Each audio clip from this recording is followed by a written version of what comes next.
Dan pada pagi hari ini kita akan merenungkan firman Tuhan di dalam kelanjutan seri Simpson, dan adalah khotbah yang terakhir di dalam seri ini.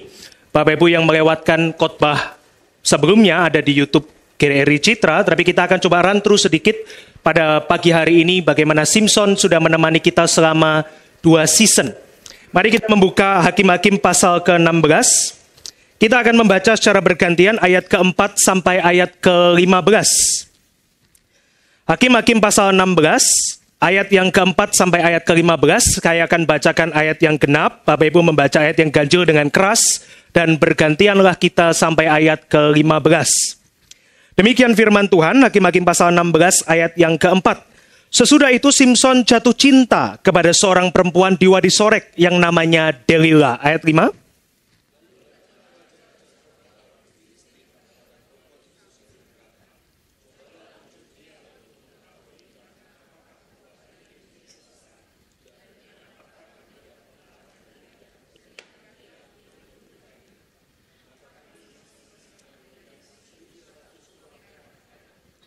Kemudian Delila berkata kepada Simpson, "Beritahukanlah kiranya kepadaku mengapa kekuatanmu demikian besar, dan bagaimana engkau harus diikat supaya dapat ditaklukkan."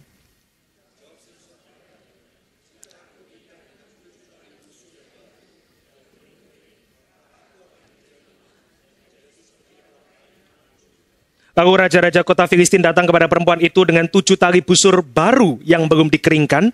Ia pun mengikat Simpson dengan tali-tali itu.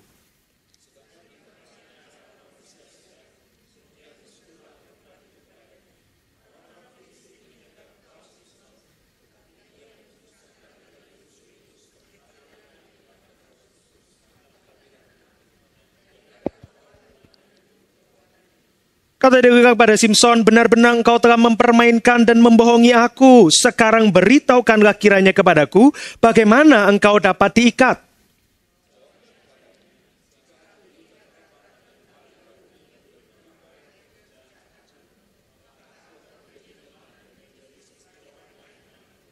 Lalu Delila mengambil tali baru dan mengikatnya dengan tali-tali itu. Berserulah ia kepada Simpson, "Orang Filistin menyergap engkau, Simpson." Sementara itu ada orang yang siap menyergap di kamarnya, namun tali-tali itu diputuskannya dari tangannya seperti benang saja.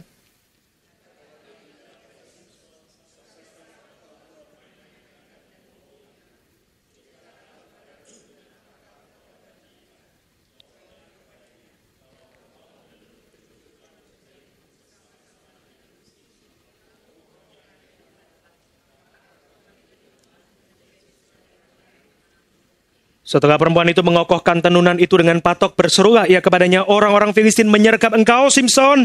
Ia pun terjaga dari tidurnya dan disentaknya lepas patok dan benang pada alat tenun itu.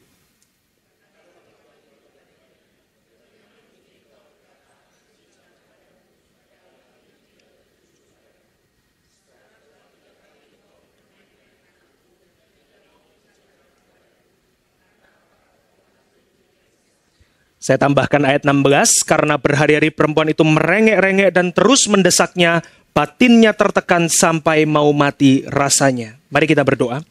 Bapa di dalam surga, kami bersyukur untuk pembacaan firman yang sebentar kami renungkan. Berbicaralah melalui hamba-Mu yang terbatas, biarlah firman ini yang tertanam di dalam hati kami, bukan khotbah yang bagus dan bukan khotbah yang jelek, tapi firman yang boleh membawa kami makin mengenal Tuhan, makin mengasihi Engkau dan sesama kami. Di dalam nama Tuhan Yesus kami berdoa. Amin. Bapak Ibu Saudara sekalian, bayangkan kisah Simpson seperti sebuah TV series, satu serial berkelanjutan. Maka kita sudah bersama dengan Simpson selama 2 season, dan sekarang kita sampai di season yang ketiga dan season yang terakhir. Anda boleh lihat di dalam layar, saya meletakkan 2 gambar yang boleh mengingatkan kita bagaimana selama 2 season Simpson sudah bersama dengan kita. Di dalam season yang pertama, dia adalah yang dinubuatkan sebagai pembebas yang besar, yang begitu gagah perkasa dan kuat. Kepada Manoah dan istrinya malaikat datang dan kemudian berkata kepada mereka, ini adalah satu pembebas yang begitu kuat dan tidak ada yang akan bisa mengalahkan dia. Dia akan menjadi seorang nazir, dia tidak boleh pegang bangkai, dia nggak boleh minum anggur, dia nggak boleh kena pisau cukur rambutnya. Dan dia akan jadi begitu kuat. Dan dia membuktikannya kepada kita di dalam season yang pertama, pasal 14 dan pasal 15 bagian awal, maka Simson adalah dia yang membelah singa menjadi dua. Di dalam bahasa aslinya, dia memutuskan singa itu menjadi dua bagian. Dia adalah yang menghajar 30 orang sampai remuk untuk kesenangannya sendiri. Di dalam season yang kedua, pasal 15 bagian tengah, maka Simson adalah dia yang memukul remuk 1000 orang. Waktu mereka mau datang dan membunuh Simson. Maka Simson adalah dia yang tidak dapat dikendalikan. Kalau tadi kita membaca Lukas pasal 3 mengatakan bahwa kalau kamu ditampar satu sisi pipimu, berikan sisi yang lain. Kalau Simson boro-boro, kamu berani tampar pipinya, bukan cuma ditampar balik, tapi remuk gigimu dan geser rahangmu. Itu Simson, saudara. Simson dikatakan, kalau Lukas 3 bilang, kalau orang minta jubahmu, kasih juga bajumu. Boro-boro. Simson bukan cuman dia akan, kamu bisa minta, dia yang akan minta jubahmu. Itu yang dia lakukan di dalam pasal 14. Waktu dia pengen jubah dari orang-orang yang ada di Timna, yang jubah-jubahnya mahal, jubah-jubahnya bagus. Kalau saudara ingat, dia kasih teka-teki. Teka-teki yang dia tahu nggak akan bisa dijawab. Karena dia pengen jubah dari orang-orang Timna itu menjadi miliknya. Dia yang mengambil rahang keledai yang masih basah untuk melawan 1000 orang. Bukan karena dia butuh senjata, tapi karena Simson itu selalu tertarik untuk mencoba melanggar sumpah nazarnya sedikit demi sedikit. Di mana dia melanggar sumpah akan anggur di dalam pasal 14, maka dia digambarkan sebagai dia yang suka pergi ke kebun anggur. Tentu dia ke sana untuk mendapatkan anggur dan minum anggur sampai dia kenyang. Saudara, sampai di titik ini, di dalam pasal 16, season ketiga, season terakhir, maka kita tahu Simson sebagai a force to be reckoned with. You don't want to fight him on his good day. Anda nggak mau lawan dia di dalam hari baiknya. Anda terlebih tidak mau lawan dia di dalam hari buruknya. Saudara, konon Mike Tyson pernah mengatakan, saya nggak tahu beneran Mike Tyson yang bilang atau tidak, tapi dia mengatakan, everyone has a plan until they get punched in the face. Semua orang punya rencana, strategi, sampai kemudian dia masuk ring, dan kemudian dia dipukul oleh Tyson di mukanya, baru kemudian semua strateginya itu hilang. Saudara, Simson juga sama. Everyone has a strategy until you stood before my way, dan kamu akan remuk. Simson beneran akan mess you up. Saatnya boleh ditutup. Simson beneran akan mess you up kalau kamu berani berdiri di hadapan dia.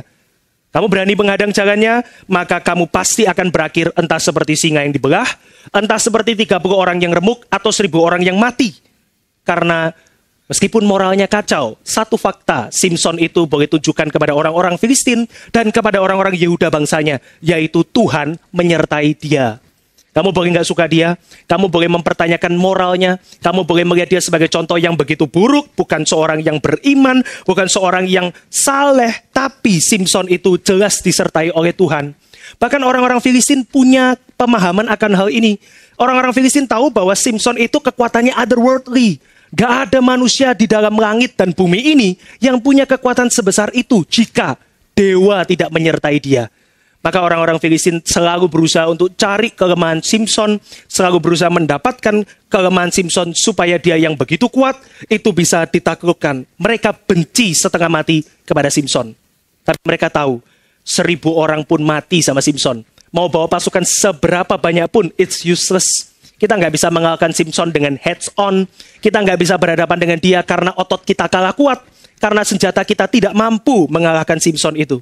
Saudara ingat apa yang dilakukan di Gaza setelah dia mencari pelacur, dia puas dengan pelacur, dia mau ditangkap orang-orang di kota Gaza. Maka yang dia lakukan di dalam ayat ketiga pasal 16 adalah dia mencabut tiang kota itu, ditaruh di pundaknya dan dibawa pergi. Saudara, ini adalah satu display yang mempermalukan orang-orang Gaza. You think you can bind me. Kamu kira kamu bisa mengurungku. Lihat, tiang-tiang penyangga kotamu itu bukan hanya dicopot dari tanah, ditaruh di pundak, kemudian dia bawa naik gunung. Semua orang nggak ada yang bisa lakukan ini. Porter paling kuat adalah Simson, saudara. Dan kemudian orang-orang Gaza tahu, kalau kita coba untuk lawan dia, maka kita itu pasti kalah dan mati. Saudara, itu akhir season 2. Tapi di dalam season 3 episode yang pertama, pasal 16 ayat 4 ini, kita diperkenalkan dengan satu karakter baru yang misterius. Season ini punya judul Simson dan Delilah. Kita sebut saja Bude gitu ya, Bu Delilah. Delilah ini adalah perempuan misterius, tanpa etnis, tanpa bangsa dan tanpa agama. Dia nggak disebutkan dia anaknya siapa, dia tinggal di mana, dia cuman disebut sebagai Delila dan ditemui Simson di Wadi Sorek. Wadi Sorek itu adalah tempat yang terkenal dengan kebun anggur, saudara. Simson senang mabuk, maka dia ketemu Delila di tempat minum anggur. Kita berharap seperti tadi kisah yang Pak Aksari bagikan kepada kita ya, bahwa orang yang mabuk dengar Pak Tong bertobat. Masalahnya Simson nggak dengar Pak Tong, dia cuman get drunk and have fun.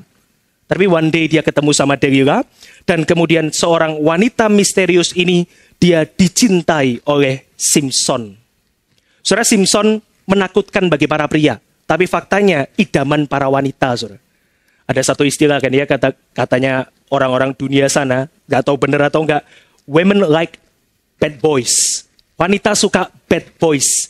Nah, Simson is the baddest boy. Gak ada yang lebih parah dari Simson.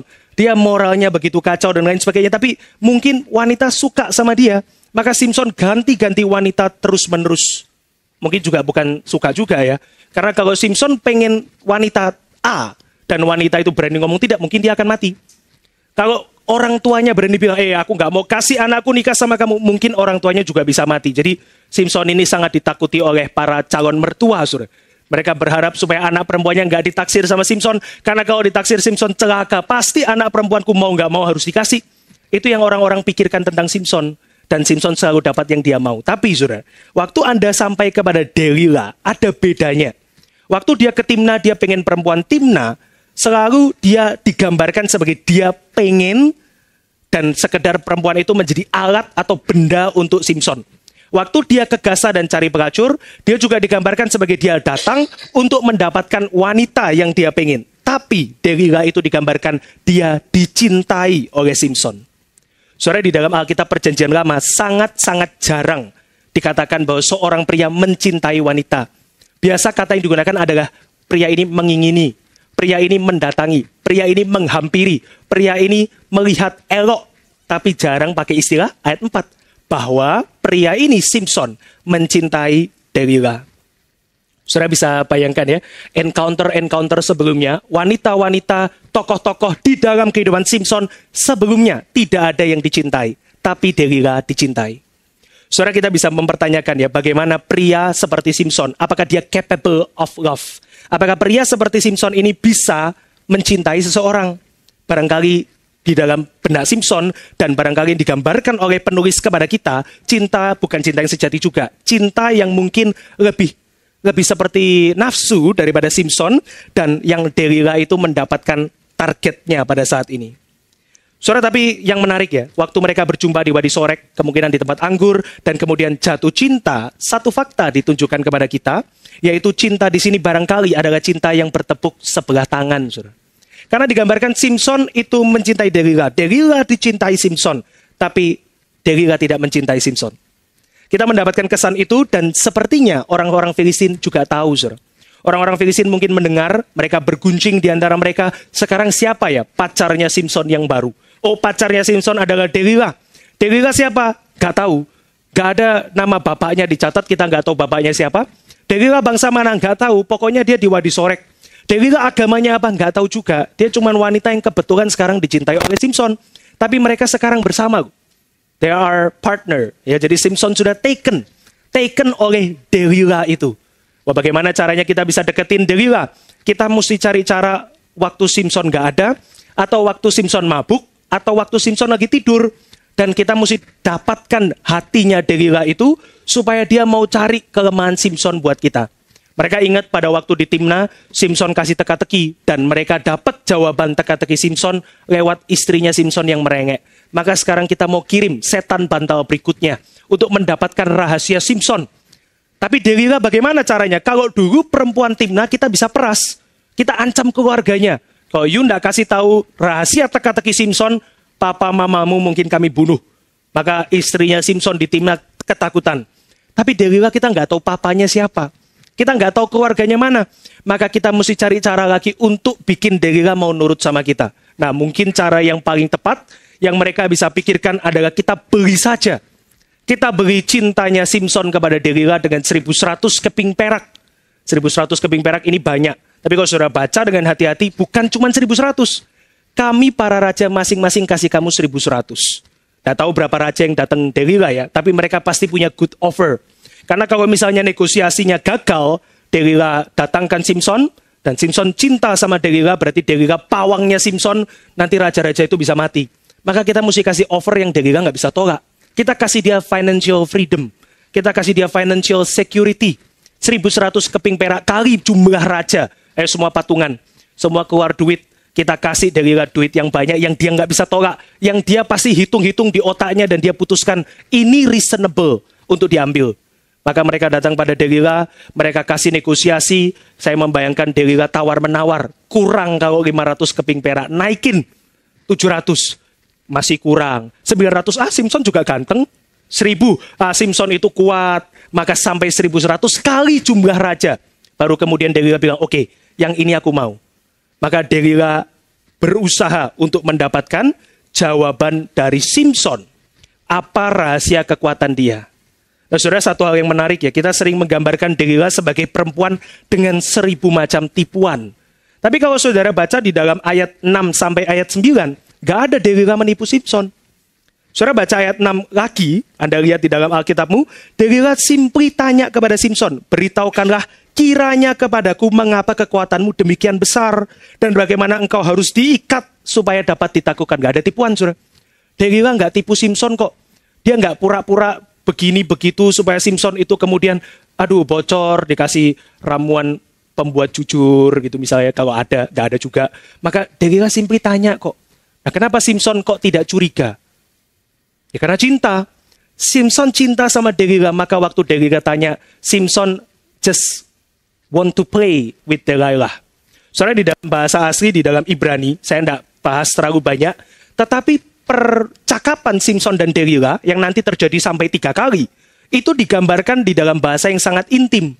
Jadi mereka sedang melakukan kegiatan pasangan, dan Delila membuat itu jadi seperti permainan antara dia dan Simson. Dan Simson mengiyakan permainan Delila. Jadi keintiman Simson dan Delila membuat Simson tidak peka bahwa Delila sedang berusaha dapatkan rahasia dia untuk kemudian dikasih pada Filistin. Simson tidak peduli dengan itu. Dia cuma seneng ngobrol sama istrinya. Bukan istri sih, pacarnya pada waktu malam hari. Dan dia entertain Delila. Kamu pengen tahu apa sih? Kamu rahasia kekuatannya apa? Kamu gagah sekali sayangku. Kamu begitu kuat. Ototmu begitu besar. Tapi otot begitu besar harusnya nggak bisa pecahkan singa. Maka tell me, what is the secret of your strength? Dan Delila coba itu di dalam percobaan yang pertama, dan kemudian Simson bilang sama Delila, ini loh rahasianya, kalau aku diikat, kamu mau tahu cara ikat aku kan? Oke, kamu boleh ikat aku malam ini. Kalau kamu mau ikat aku supaya aku nggak bisa menang, nggak bisa lepaskan tali itu, maka kamu harus pakai busur yang masih baru, yang belum kering. Nah, saudara, busur ini dibuat dari hewan, salah satu organ hewan yang kemudian ditenun menjadi busur panah.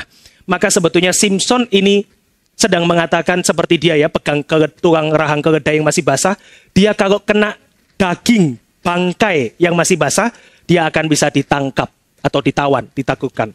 Maka Simson ketika dia mengatakan ini, dia masih adalah Simson yang kita kenal. Dia tahu bahwa dia tidak boleh sentuh bangkai, tapi dia pengen coba.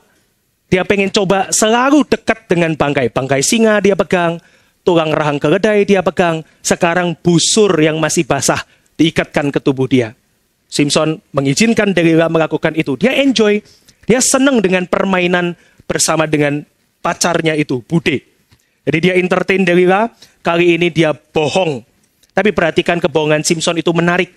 Karena dia bilang, kalau aku diikat dengan busur yang masih baru, yang belum kering, maka aku akan menjadi seperti manusia biasa. Simson tahu nggak dia kuat? Tahu, saudara. Dia tahu dia bukan manusia normal. Dia tahu dia bukan ordinary man. Dia special man. Extraordinary. Dan dia tahu bahwa ada rahasia kekuatan dia yang mungkin dia nggak lihat kepada Allah. Dia lihat kepada apa yang bisa dilakukan ke tubuhnya itu. Karena kekuatannya melekat. Maka kalau kamu kasih ini melanggar nazir, sumpah yang papa mama dari kecil sudah cerewet kepadaku, mungkin aku akan bisa di-bind. Tapi ini Simson bercanda ya. Dia entertain pacarnya itu pada saat malam. Kamu pengen tahu rahasia, ini rahasianya. Aku ikat ya ikatlah. Simson berpura-pura lemah, diikat. Dan kemudian pada pagi hari mungkin fajar, Delila berteriak pada Simpson, Simpson, kamu disergap orang Filistin. Orang-orang Filistinnya sudah ngumpet di kamar. Saya nggak tahu kamarnya seberapa besar atau seberapa gelap ya, saudara bisa ngumpet. Atau kasurnya seberapa besar sembunyi di bawah. Mungkin kamar ini gambarannya bukan kamar seperti hari ini kita punya kamar. Tapi satu tenda besar atau kemudian satu rumah yang besar kotak lapang di tengah. Dan kemudian Simpson dia bangun dan kemudian dengan sangat mudah dia putuskan busur yang mengikat dia seperti rami. Yang baru dibakar rami itu bahan untuk bikin linen, saudara. Seperti jerami, tapi bukan jerami. Gampang sekali putuskan. Busur itu kuat, tapi itu gak ada apa-apanya dibandingkan dengan kekuatan Simpson. Simpson pernah diikat kok sama suku Yehuda.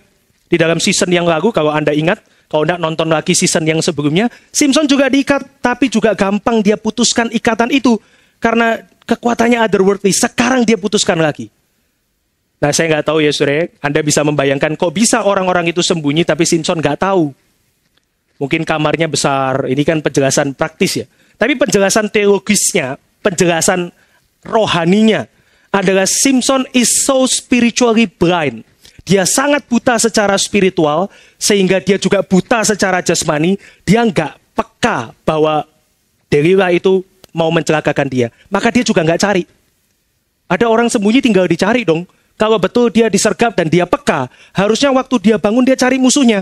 Tapi Simpson so trusting Delila, sehingga ketika Delila bilang ada orang mau sergap kamu dan orangnya beneran ada, Simpson nggak peduli dan nggak cari. Dia bangun, lalu dia lihat sekitar, oh nggak ada. Ya sudah, dia tidur lagi bersama dengan pacarnya. Sore ini satu hal yang menggambarkan Simpson is so spiritually blind, sampai ketika dia sebetulnya beneran mau disergap, dia nggak even rasa dia mau disergap. Dan dia juga sangat percaya kalaupun beneran disergap, maka dia akan berakhir. Orang-orang itu akan berakhir seperti singa yang aku belah jadi dua. Ini Simpson, saudara ya. Dia orang yang sangat-sangat berani. The alpha male di sana, saudara. Ini Simpson. Tapi Delila kemudian dia marah kepada Simpson. Dia kesal, tapi dia harus pakai strategi yang lain. Kalau tadi dia nanya apa adanya, sekarang strategi kedua. Ini saatnya melakukan emotional blackmail. Saudara lihat ayat 10 ya. Kalau saya dramatiskan hari ini, maka Delila berkata, kamu nggak serius ya sama aku ya. Bohong kamu, katanya cinta. Inikah cinta jika tidak ada kejujuran di antara kita? Saudara, itu yang Delila katakan. Sekarang Simpson bilang, kamu sering bilang I love you. Pagi-pagi WA I love you. Mau pergi ke ladang bilang I love you. Sebelum minum anggur bilang I love you. Sekarang kamu bohong. Orang Surabaya bilang apa? Bujuk ya. Bujuk kamu.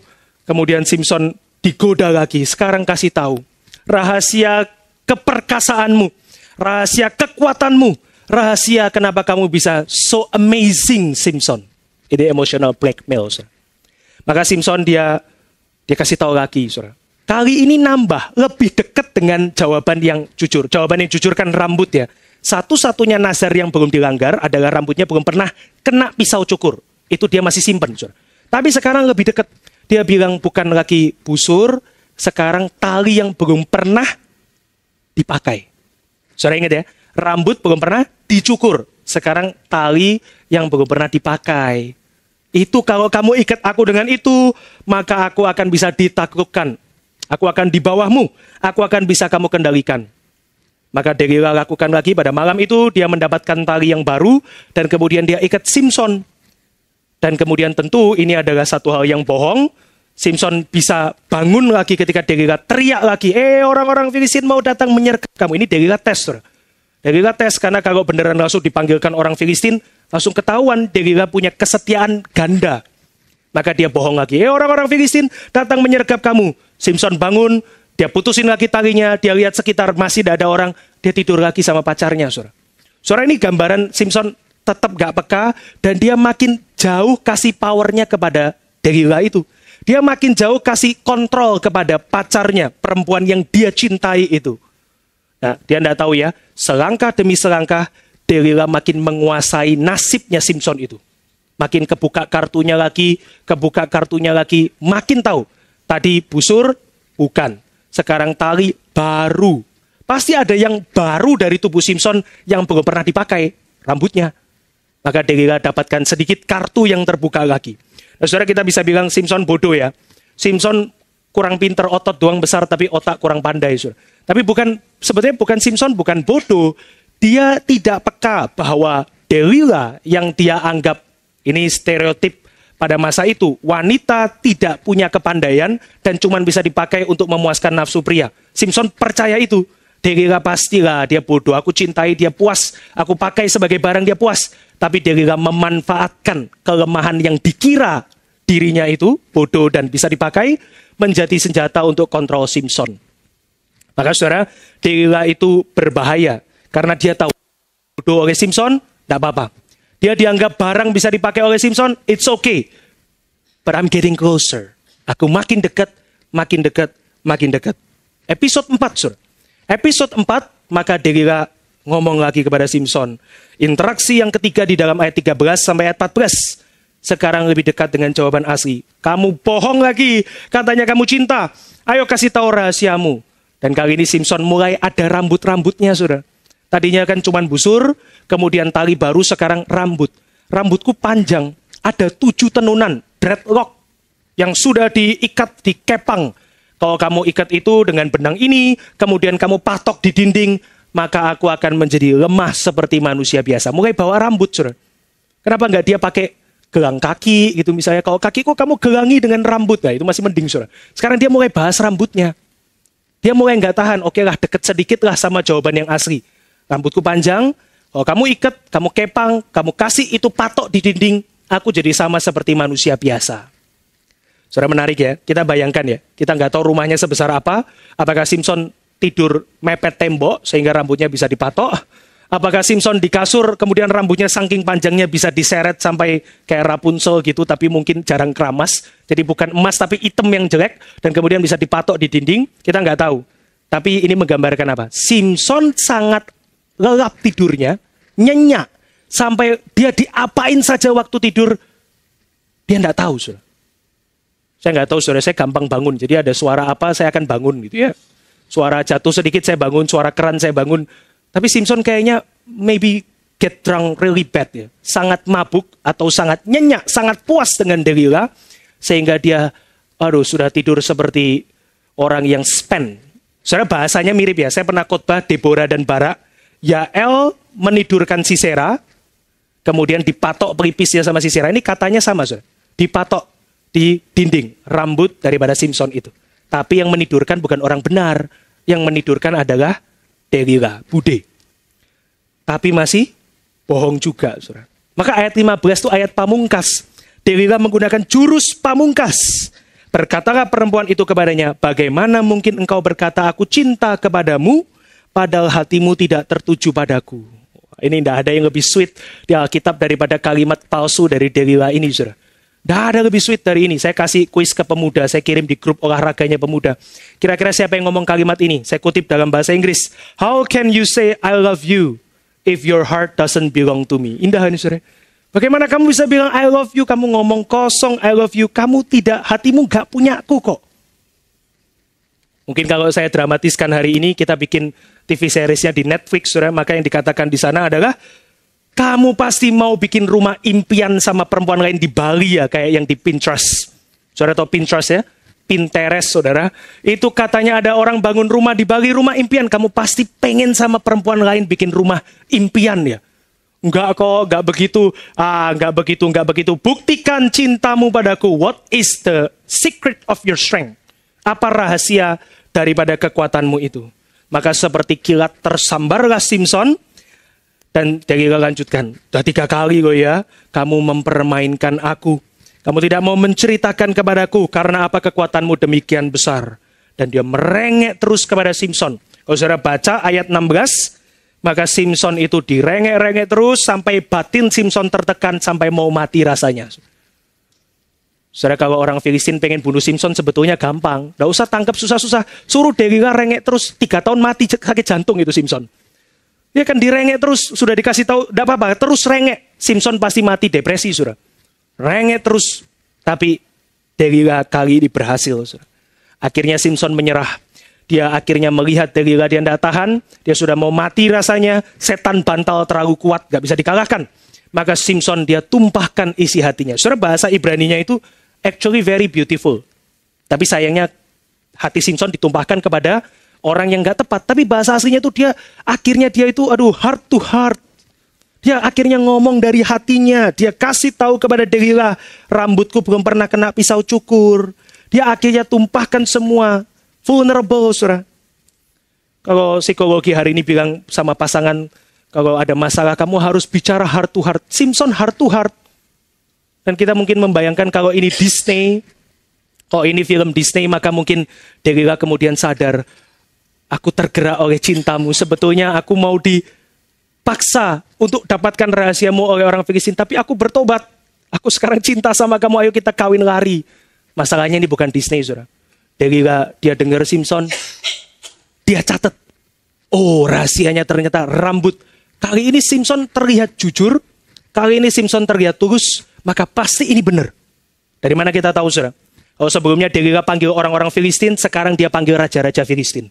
Karena kali ini dia yakin, pasti Simpson sudah bocorkan rahasia kekuatannya itu kepadaku. Dia sudah dari hati kok ngomong.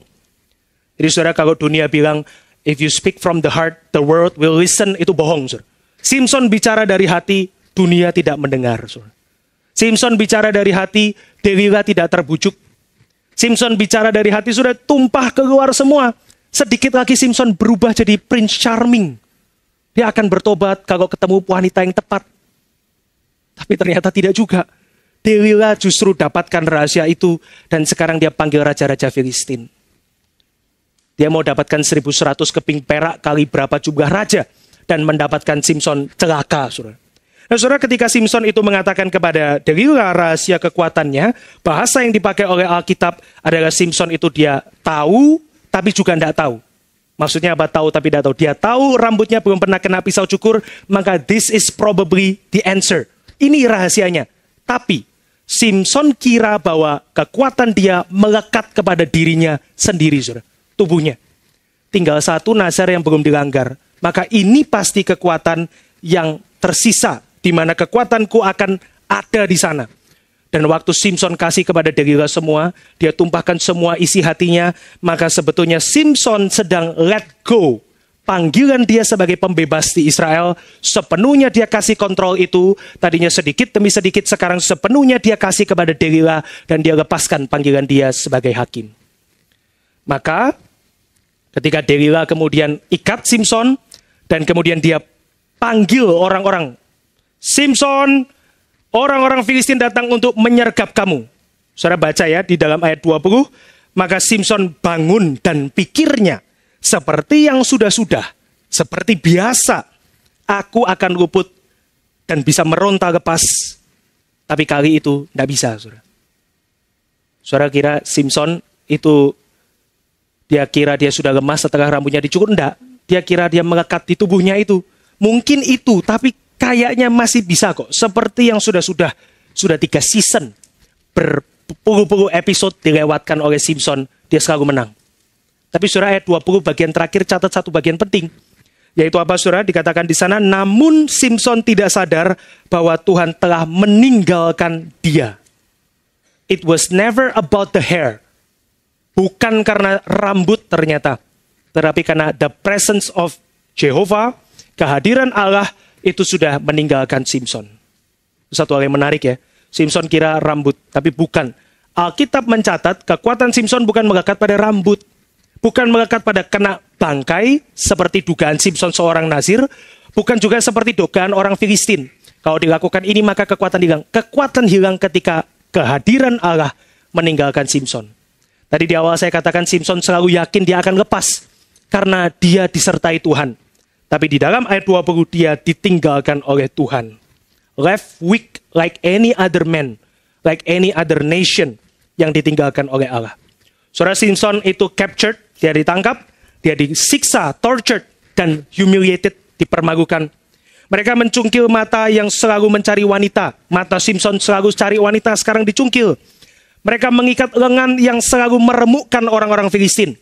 Dan mereka menempatkan di alpha male, the bad boy, sebagai hewan di tengah Filistin.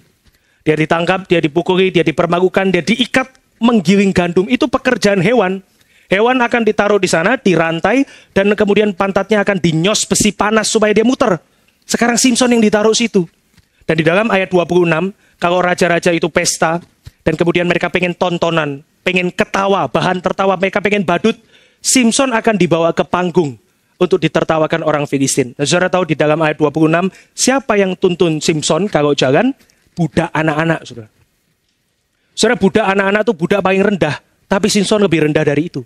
Budak anak-anak itu budak yang paling bawah kerjaannya untuk cuci dan beresin barang yang paling kotor. Tapi Simson lebih kotor dari budak anak. Maka budak anak itu yang tuntun Simson. Saudara bayangkan ya, Simson. Seorang yang selalu menang kan, dia hadapkan apapun dia selalu beres. Sekarang dia diikat, matanya selalu senang lihat wanita dicungkil, dan sekarang dia dituntun sama budak yang paling rendah, budak anak-anak. Dia seperti hewan, saudara. Dia seperti keledai yang biasa diikat dan kemudian dipakai untuk kerja. Di hadapan 3.000 orang dia jadi badutnya Filistin. Dan yang paling naas dari semua nasib Simson adalah ayat 23-24. Yaitu dia menjadi alasan pemujaan dewa-dewa orang Filistin. Dia menjadi bahan orang-orang Filistin nyanyi himnya mereka. Orang Filistin akan nyanyi him memuji Dagon, dewa Filistin. Karena Simson, orang kuat yang biasa lawan kita, yang sekarang dia adalah our clown, badut yang ada di kuil kita. Saudara bayangkan ya, Anda lihat slide yang pertama lagi, season 1 dan season 2 Simpson. Slide yang pertama, maka Simpson the Almighty, yang unbeatable, yang gagah, yang diidamkan para wanita. Sekarang kembali kepada Simpson yang buta tadi. Simpson yang bind, yang ditaklukkan, yang sekarang menjadi badut. Tapi sebelum itu semua, saudara, siapa yang mempermalukan Simpson pertama kali? Delila sendiri. Di dalam bahasa asli, Delila menidurkan Simpson, dia gunting rambutnya, dia began to humiliate Simpson. Simpson dibuat menjadi feminim di pangkuannya Delila. Dan kemudian dia dipermalukan, disiksa, demikian, saudara. Saudara, ini satu hal yang mengenaskan kalau Simpson season yang pertama datang kepada Simpson season ketiga. Dan kemudian lihat ini hasilnya. Perjalananku yang selalu senang main ke Filistin, maka Simpson akan kaget. Dia tidak akan menyangka bahwa nasibnya sekarang menjadi bahan tertawaan orang Filistin. Saudara, Simpson, dari pasal pertama dia selalu digambarkan senang pergi ke Filistin. Betul ya? Orang tuanya ada di kota di Israel, dan kemudian Simpson bilang, "Mama, aku mau cari perempuan yang ada di Timnah. Aku mau cari perempuan Filistin." Orang tuanya bilang, "Janganlah, kamu cari perempuan dari kaum kita." Dan Simpson bilang, "Enggak, aku mau ke sana." Lalu Simpson pergi ke Timnah, dia dapatkan perempuan Filistin. Lalu dia balik lagi ke kotanya, lalu dia balik lagi ke Filistin. Dia balik lagi ke kotanya, dia balik lagi ke Filistin. Dia senang banget kan ada di Filistin. Dia punya gaya hidup mirip orang Filistin. Kamu pukul, aku pukul. Kamu curi, aku curi lebih banyak. Nah sekarang di dalam akhir hidup Simpson, dia dijadiin bagian dari Filistin. Tapi bukan sama rata, bukan equal. Dia dijadiin hewan di Filistin. Simpson senang ke Filistin, sekarang kamu diikat di Filistin. Simpson, kamu pengen matamu melihat perempuan Filistin, sekarang matamu dimiliki perempuan Filistin, dicungkil. Dan Simpson menjadi bagian dari kehidupan yang dia impikan. Tapi dengan naas, saudara. Saudara, ini adalah satu hal yang penting, saudara. Kita bisa lihat Simpson, dia selalu merasa Tuhan pasti sertai, Tuhan pasti sertai. Lihat ayat 20, dia mengatakan apa? Seperti yang sudah-sudah, yang biasa, Tuhan lepaskan, Tuhan lepaskan, Tuhan lepaskan. Tapi Simpson lupa, saudara. Anda boleh lihat di dalam slide. God may be slow to anger. Tuhan mungkin saja lambat di dalam murkanya. Dia lambat di dalam marah. Dia sulit untuk marah. Tapi it's a dangerous thing. Satu hal yang berbahaya. Untuk kamu mistake God's patience for sin. Tuhan yang sabar waktu kamu jatuh dalam dosa. Dengan Tuhan kasih kamu license untuk berbuat dosa. Kasih kamu SIM untuk berbuat dosa. It's a dangerous thing. Tapi Simpson gak pernah tahu ini. Dia kira Tuhan pasti setia sama janjinya. Tuhan pasti akan kasih kekuatan, Tuhan pasti kasih kelepasan. But then Simpson lupa. Dia mengira Tuhan memberikan dia kelonggaran untuk terus lakukan dosa yang dia pengen. Saudara lihat lukisan di balik kata-kata itu ya. Itu kalau tidak ada tulisannya, maka Delila dia yang di bawah, dia sudah menyerahkan Simpson. Dan kemudian Simpson mungkin melihat Delila dengan mata yang berkaca-kaca. Oh, aku cinta loh sama kamu. Dan Delila mengatakan, sorry 1100 keping perak lebih berharga dari cintamu. Oh, tapi aku cinta sama kamu beneran kok, nggak kayak yang dulu-dulu. Gak ada artinya. Dia serahkan kepada orang-orang Filistin yang sekarang dia pegang Simson dengan buas. Simson yang buas sudah jadi Simson yang jinak. Saudara, ini satu hal yang begitu mengerikan. Tapi saudara, saya mau tanya pertanyaan yang lebih lanjut di dalam slide berikutnya. Kenapa Simson finally give in to Delilah questioning? Kenapa Simson akhirnya dia kasih kepada Delilah, yang tanya kepada dia? Karena saudara, yang dia cintai, Delilah itu, dia meminta Simson untuk membuktikan cinta dan allegiance-nya kepada Simson. Saudara, kata allegiance itu sebetulnya adalah kata yang tepat untuk kita mengerti apa yang dimaksud diselamatkan oleh iman. Diselamatkan oleh iman itu bukan sekedar aku percaya Tuhan, selamat, bukan. Tapi yang dimaksudkan dengan percaya, diselamatkan, dibenarkan melalui iman adalah orang yang sekarang menaruh dirinya menjadi aliansinya Allah. Itu iman, saudara. Dia akan menjadi allegiance daripada Tuhan. Tapi Simson pilih allegiance kepada Delilah. Dia pilih kasih cinta dan allegiance, cinta dan juga keberpihakan Simson kepada wanita yang dia kira adalah segalanya di dalam hidupnya. Simson selalu tidur nyenyak di pangkuan Delilah. Dia selalu percaya ini Delilah is the best. Delilah adalah yang terbaik. Delilah adalah yang kepadanya hidupku harus diberikan. Nah, saudara, ini adalah idolatry. Dalam slide berikutnya Anda boleh melihat Samson's idolatry of women. Di dalam hal ini Delilah yang dia jadikan sebagai berhala. Itu akhirnya membuat dia lebih lemah dari yang sebelumnya. Simson selalu lemah. Dia selalu bermain dengan idolatry of women. Dia punya berhala seks. Tapi kali ini Delilah berhasil membuat Simson itu lebih lemah dari yang sebelumnya. Saudara, saya mau mengatakan satu hal. One day, our idols will consume us. Kita kira kita seperti Simson. Seperti yang sudah-sudah. Kalau saya coba dosa sedikit, I know my limit. Aku tahu batasku. Aku akan melakukan dosa, tapi aku tahu kapan harus keluar. Saya akan main sama dosa sedikit, basah sedikit, tapi cuman tangan. Kalau saudara mau renang, saudara masukkan kaki dulu. Dingin gak kolam renang? Nah, itu Simson. Dia dipping kakinya ke dalam kolam renang. Oh, dinginnya cuman segini, aku bisa atasi. Oh, dinginnya cuman segini, aku bisa atasi. Tapi tanpa sadar dia akhirnya tergelincir masuk ke dalam kolam yang sangat dalam dan dia tidak bisa berenang di situ. Saudara, kita seringkali juga demikian. Ini ilustrasi yang tepat menggambarkan dosa. We play little by little. Apalah artinya perempuan bisa menjinakkan aku, Simson? 30 pria aku remukkan. 1000 orang aku bunuh. Pasukan besar aku bunuh. Apalah artinya perempuan? Ini dosa kecil dibanding dosa-dosa lain. Tapi the idols will consume you. Saudara, apa yang menjadi berhala kita, yang kita pikir kita bisa main sebentar di sana, one day will consume us. Berhala itu pasti akan membuat kita jinak. Tanpa sadar kita makin jinak, dan lama-kelamaan kita sangat jinak. Dan setelah kita jinak, kita kira ini segalanya. Our love and allegiance adalah milik berhala yang kita pegang, dan disitulah kita akan binasa. Saudara. Berhala itu nantinya akan mulai menunjukkan taringnya. Seperti Delilah, sebelumnya lembut sekali. Tapi waktu dia sudah disergap oleh orang Filistin, maka taring Delilah itu mulai muncul. Dan Simson, dia tidak pernah menyangka yang dia cintai, yang dia sayangi, yang dia baik-baiki, itu kemudian yang menghancurkan dia. Oh, we are so nice to our idols. Kita sangat-sangat nice kepada idols kita masing-masing. The idols adalah seperti yang Rahel itu ambil dari kemah papanya, Rahel Alkitab. Lalu kemudian dia sembunyikan. Rahel sembunyikan idols karena dia kira itu berharga.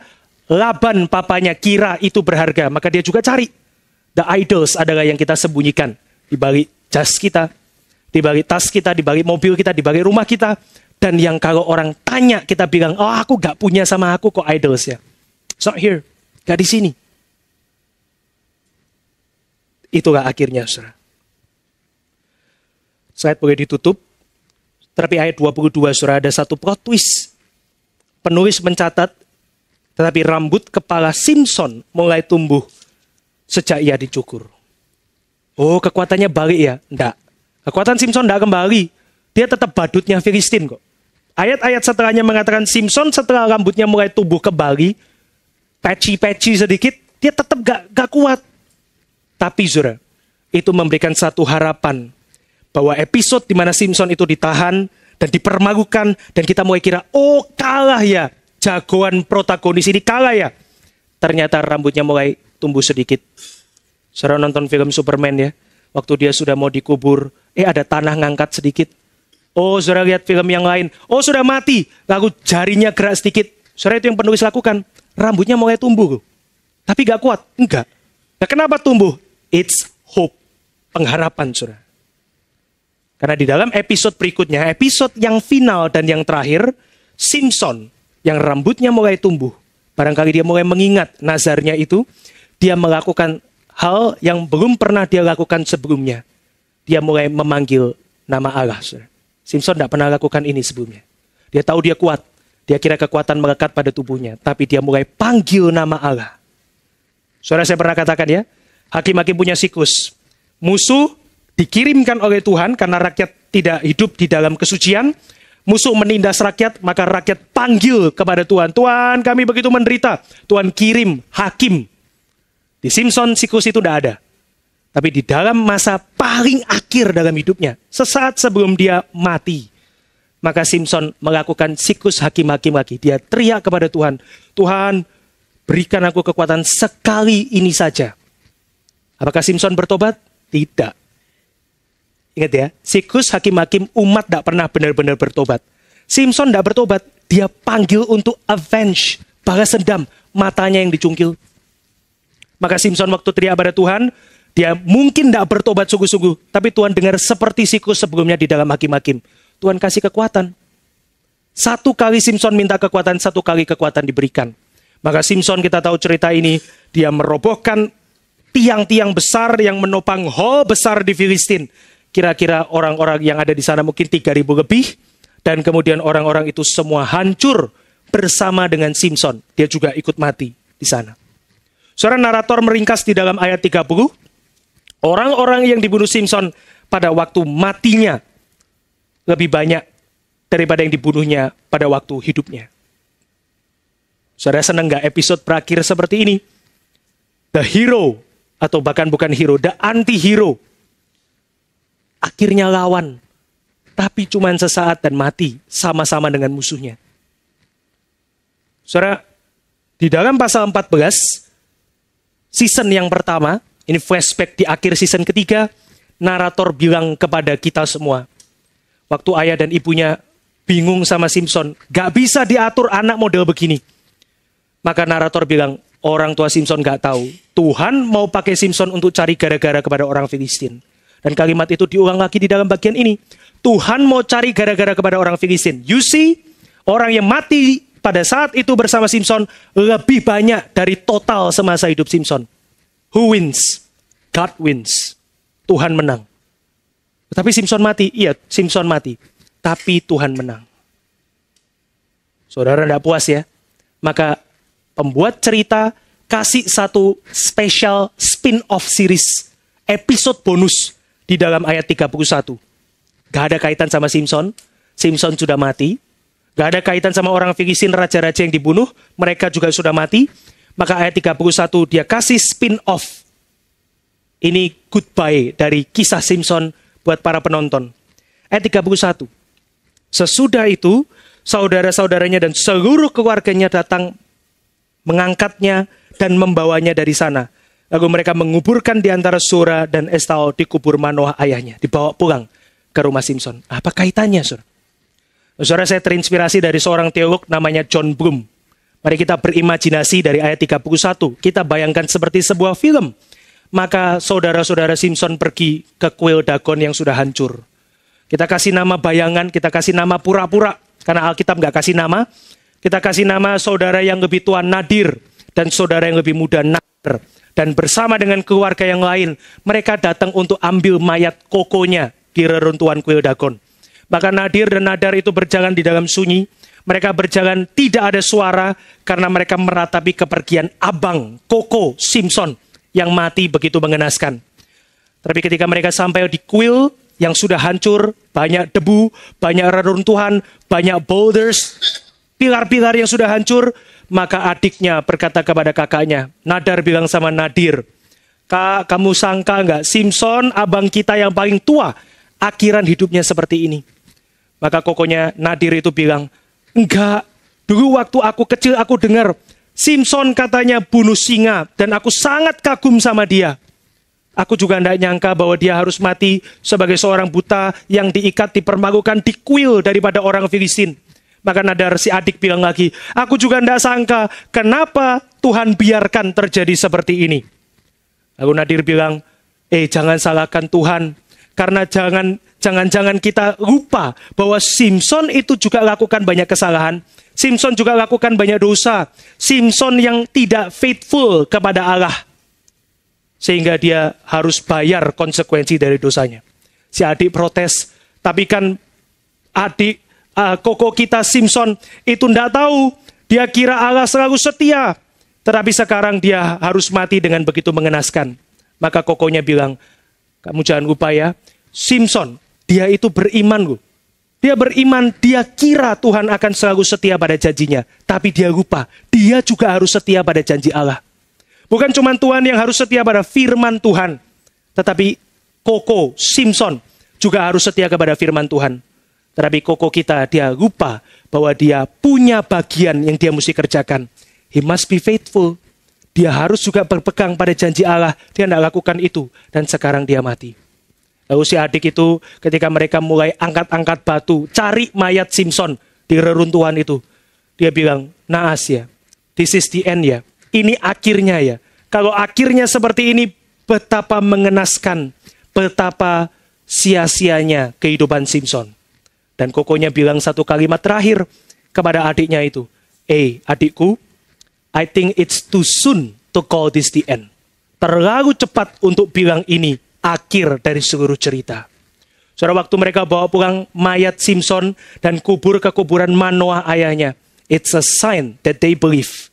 Bahwa mereka percaya someone else will take the job. Orang yang lain akan melanjutkan pekerjaan. Orang yang lain akan pick up the work. Orang yang lain akan teruskan perjanjian. Orang yang lain akan teruskan pekerjaan Tuhan. Dan itu betul. Karena setelah masa hakim-hakim masih ada masa raja-raja. Dan itu juga betul, karena setelah masa raja ada masa nabi-nabi yang panjang. Dan itu betul, karena di perjanjian baru lebih 1000 tahun.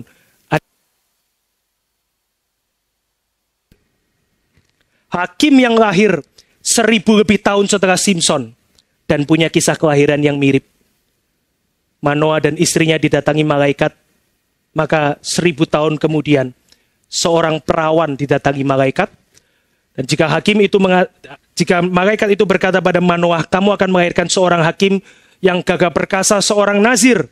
Maka malaikat mengatakan kepada perempuan perawan itu dan juga suaminya, bahwa mereka akan punya anak, kasih nama dia Yesus, karena dia akan menjadi juru selamat dari umat manusia. Dan hakim itu juga diolok-olok, hakim itu juga diejek, hakim itu juga ditelanjangi dan dipermalukan. Di hadapan orang banyak, hakim itu menjadi badut, yang ditertawakan oleh orang-orang Roma. Tetapi yang membedakan hakim itu dengan hakim Simpson adalah hakim yang itu dia tidak mati untuk balas dendam. Dia mati untuk memberikan kasih melalui nyawanya. Hakim itu dia memberikan nyawanya sebagai ganti orang berdosa. Simpson datang untuk avenge. Simpson datang untuk balas dendam. Simpson datang untuk acknowledge Tuhan kuat, tapi sekarang balas dendam. Tetapi hakim itu akan mengatakan, Tuhan kuat dan aku mengampuni orang-orang yang tidak tahu mereka hidup di dalam dosa. Saudara, hakim itu adalah Kristus. Hakim yang sejati itu jauh melampaui Simpson. Bukan karena dia punya kekuatan fisik yang besar. Tapi karena dia punya cinta dan allegiance yang sejati. Dan seperti Simpson, mereka yang mengakui Allah adalah sumber kekuatan. Mereka yang mengakui hakim yang sejati itu sebagai sumber kekuatan. Mereka tidak dilupakan oleh Tuhan. Mereka tidak dilupakan pada saat mereka itu berteriak kepada Tuhan. Biarlah khotbah pada hari ini mengajarkan kepada kita, season di dalam kehidupan kita masih panjang. Perjalanan hidup kita masih panjang. Kita tidak tahu sampai kapan kita hidup. Simpson sudah berakhir dan hidupnya mengenaskan. Tapi season di dalam kehidupan kita bisa serahkan itu pada Tuhan. Dan biarlah Tuhan dipermuliakan melalui kehidupan yang berpegang pada hakim agung yang akan dan sudah datang dan yang akan datang kembali. Mari kita berdoa. Bapa di dalam surga, kami bersyukur untuk firman pada pagi hari ini. Kiranya kami terus diingatkan jika Simpson orang yang perkasa secara dunia, tetapi yang Tuhan kami melihat hidupnya berakhir mengenaskan. Kami mau Tuhan hidup kami tidak berakhir seperti Simpson. Kami mau hidup kami dipakai dengan positif. Kami mau hidup kami juga kuat dan perkasa bukan di dalam otot, tetapi di dalam iman kepada Tuhan Hakim yang sejati. Kami mau hidup kami memancarkan kasih seperti Tuhan memancarkan kasih. Kami mau hati kami hidup dan hati kami seperti Tuhan yang melalui hidup dan hati-Mu ya Tuhan. Engkau mengampuni orang-orang berdosa. Engkau yang ditampar dan mengizinkan. Engkau yang diminta jubah dan memberikan baju. Engkau yang dibenci tetapi Engkau yang mengasihi. Ya Tuhan, kiranya kami meneladani Hakim sejati. Kami tidak mau hidup kami melihat kepada Simpson saja. Tetapi biarlah seperti Simpson, kami melihat kepada Tuhan yang menebus kami. Di dalam nama Tuhan Yesus kami berdoa. Amin.